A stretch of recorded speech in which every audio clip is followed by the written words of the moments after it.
Right now, dairy farms are struggling. But why? Currently, the cost to produce milk outweighs what farmers are being paid for milk.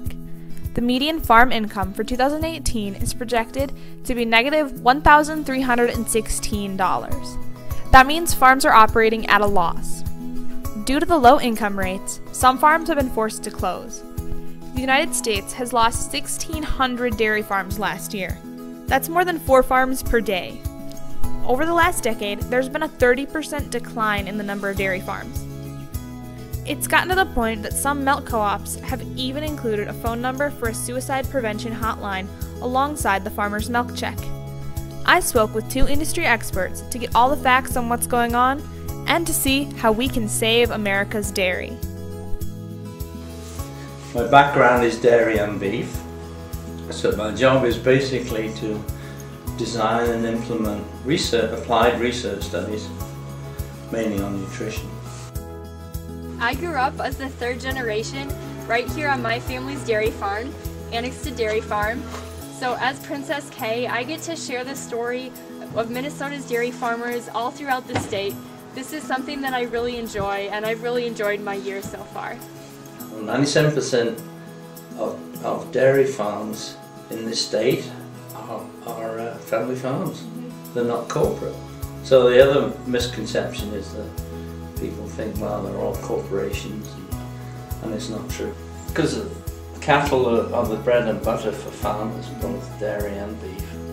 And so why do you want to abuse them if you're going to stress them? But if our cows aren't well cared for, they're not going to do a very good job producing milk or be very easy to work with. So it's really a top priority on my farm and all dairy farms.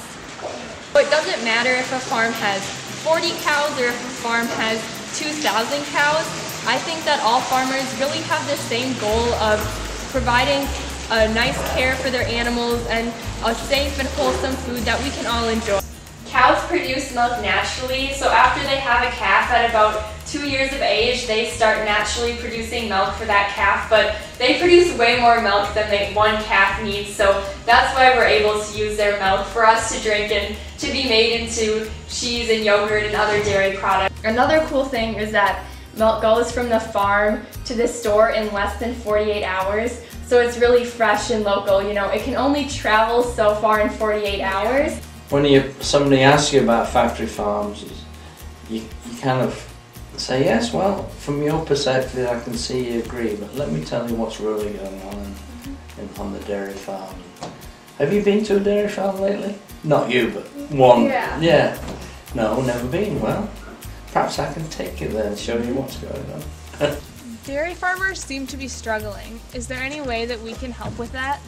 Dairy farming is a way of life that families like mine spend lots of hours and lots of years putting into producing a safe and wholesome product that we all enjoy. So we love any help that we can get. One of the easiest things you could do is to drink milk with your meals, or use milk when you're making oatmeal or baking or even hot chocolate. I also think that if you have a question about dairy farming or some of the practices that we do, don't be afraid to reach out to us and to ask us. So just by reaching out to us and asking us and eating all the delicious dairy products that you can, you'd really be helping dairy farm families like mine.